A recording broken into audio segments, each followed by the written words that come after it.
Sean. I'm John. I'm Dan. I'm Andy. I'm Byron. And we are Knabb Design Company. And today we'll be presenting our project. And this is our flow chart. At the top, there's me, Sean Ball. I am the project manager as well as the cost estimator. Then there's Dan, he's the safety manager as well as the scheduler. Then there's John, he is our project designer as well as our value added manager. Then there's Andrew, who is in charge of logistics. And there's Byron, who is in charge of, he is our QA QC manager. And this is just a little rundown of all of our experiences. And yeah, of course, it's completed software experience as well as overall experience. And software-wise, we have experience on AutoCAD, SketchUp, SolidWorks. Some courses we completed: cost estimating, 3D modeling, blueprint reading. And I'm gonna pass it on over to John. Alright, so for the value added plan, what we want to do is make this project as cost efficient as we could. So some ideas that we were going to incorporate into this project was a green roof, precast walls, especially for the foundation. We were going to have like a finish brick, so that way the hospital looks more professional. We were going to have efficient window placement, which can help with like the heat and the cold during the winter and the summers. And then we also have tree placement, which can kind of block out noise from like the road and stuff. Alright, so for like the window efficient placement, it will save on the heat and air conditioning bills. This will then help evenly distribute the sunlight throughout the building, so that way we can try to cut back on the bills for the AC and the heat. For the tree placement, in the winter, the tree branches intercept about 20 to 55% of the sun's radiation. This can maximize the summer cooling. In the summer, the trees block between 70 and 90% of the sun's radiation on a clear summer day. And then it is also noise abatement. So we would have trees along the major roads, so that way it's more of a quiet environment. And then also we have trees like around the windows to try and prevent sunlight from getting in the windows. Alright, so I'm going to talk about logistics now, and as you and I both know, logistics is really important on a job site and any construction standard. So, one of the first slide. Okay, so this is basically a layout of our job site. I have the entrances. I have 3 entrances here. You can see one on each side, and then the blue right here shows the fenced-off area. We're gonna have it all fenced off, and then we have, this was supposed to be great, but this is our roadways through the entire construction zone. We want to be able to get to every spot on the construction zone with material. It's just easier for everyone, so we're not moving it from place to place without roads. Then we have our emergency exit here and entrance. So basically we want it close to the job site. That's usually where injuries are going to happen, or in case we have an emergency, we want to be able to get out as quick as possible. So we kind of put it off to the side here.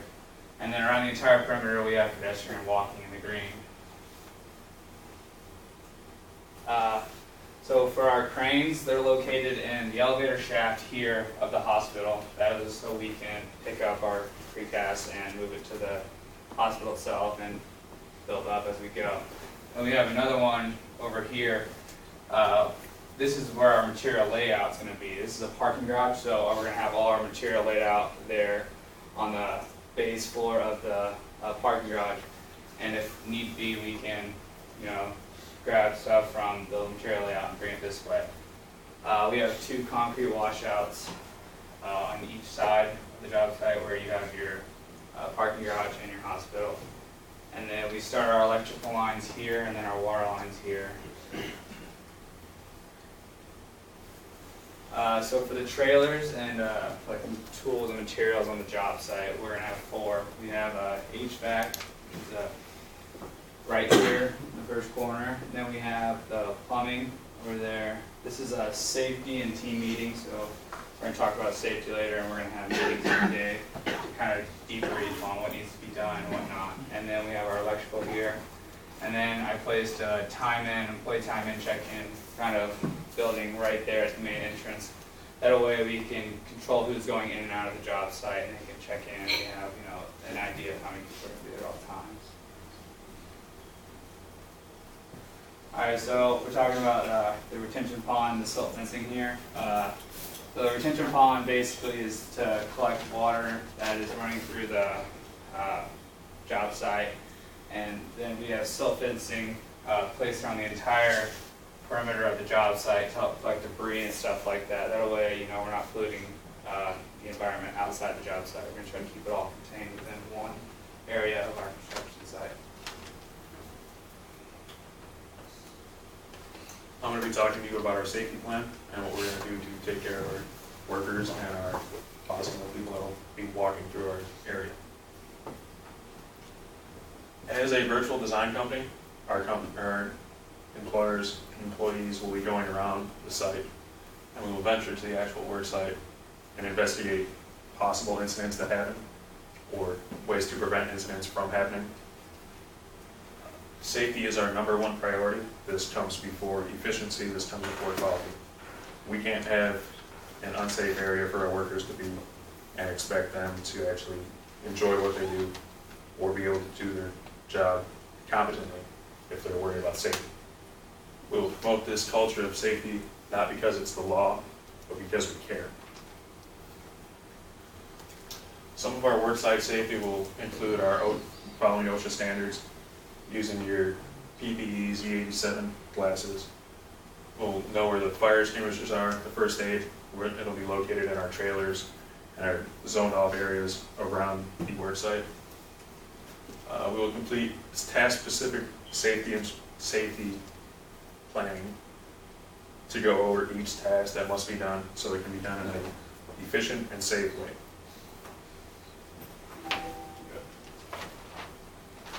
We'll also make sure all of our tools are inspected and properly guarded. We'll have a lockout, tagout area. We'll also inspect all of our welding and cutting cylinders, hoses, make sure there's no argon or CO2, oxygen leaking out. And we'll inspect our powered industrial vehicles to make sure that they don't have any hoses that are cracked that can lead to various injuries. And we will complete in-depth investigations when injuries do happen, as well as we will do job audits variously throughout the construction of the site. We'll also include some safety and health programs. This will include a stretching. We will stretch each day, and when we come back from our breaks and our lunches, to ensure that our workers are correctly limbered up and up to do their job safely. And we will also have a earning your colors program. New workers that are introduced into the facility, they will be given an orange hard hat for the first 6 weeks on the facility, so that our workers will be able to watch out for these people that wear these hard hats. And after 6 weeks, they will be given their brown hard hats, so that they know who, if you're wearing an orange hard hat, you will know who you can go to, so that you know how to do something safely and securely. Alright, I'm going to talk about our quality control plan. We're going to provide maintenance and effective product quality.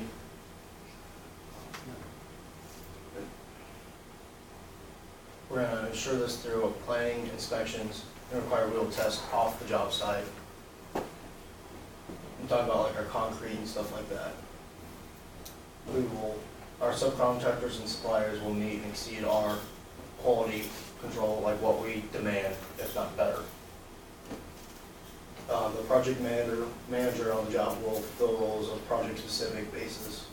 Quality manager responsible for overseeing and providing training to new hires and field engineers.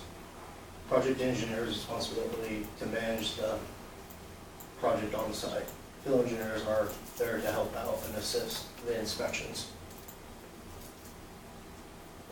This is just a basic breakdown of how my flow chart of who's going to be in charge and where they go to from there. So we got a project manager.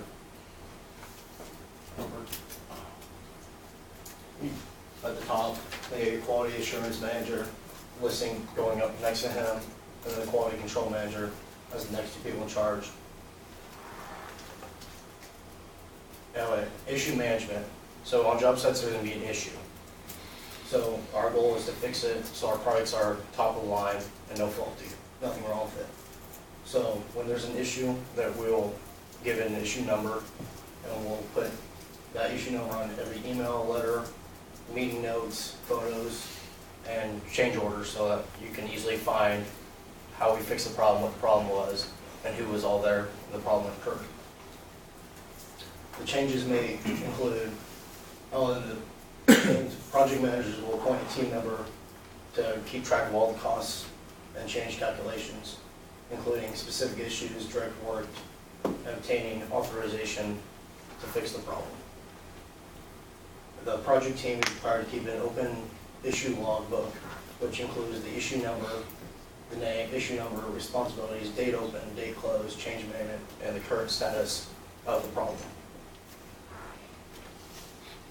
Every new hire have to go to a preparatory meeting where they will have a preparatory meeting at the beginning of every major construction project. And then there will be an initial inspection anytime a new workman or new crews are assigned new work. And then at the end of every day, we'll have a follow-up inspection performed daily so that we can make sure every project is up to par with what we guarantee. Now I'm going to talk about our project scheduling. First, here we have our first picture of our Gantt chart. This is for our first floor. This is the floor that's going to be occupied mostly by our workers. It's going to be walked through every day. And it's just an example of our schedule for how that's going to be constructed.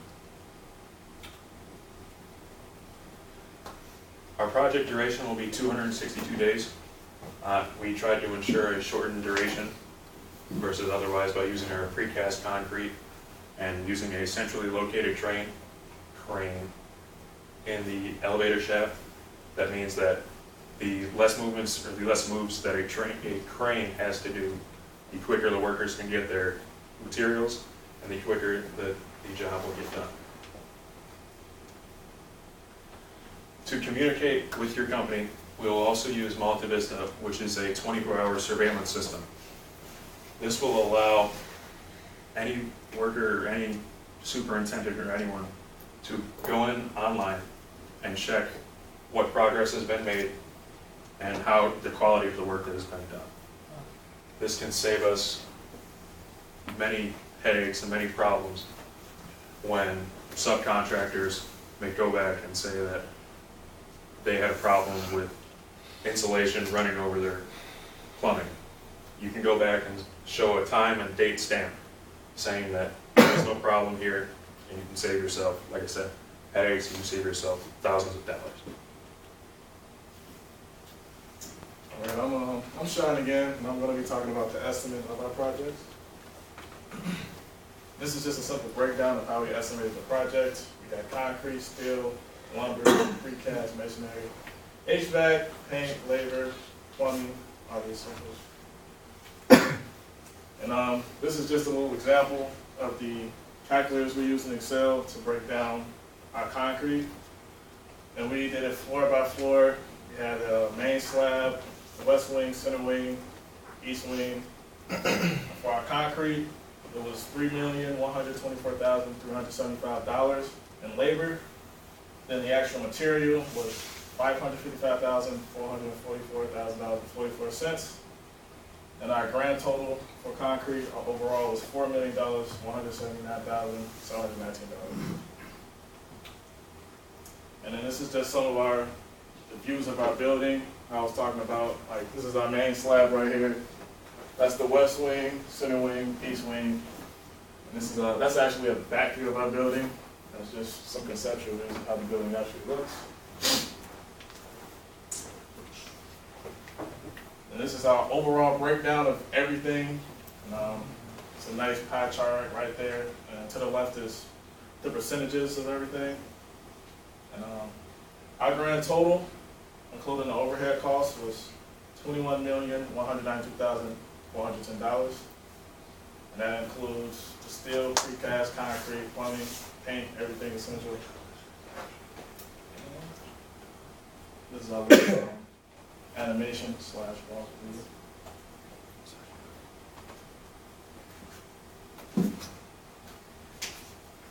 The building is 3 stories high. You got a parking garage located towards the back. Then we also have green roofs. We have a helipad. We got those 2 little walkways.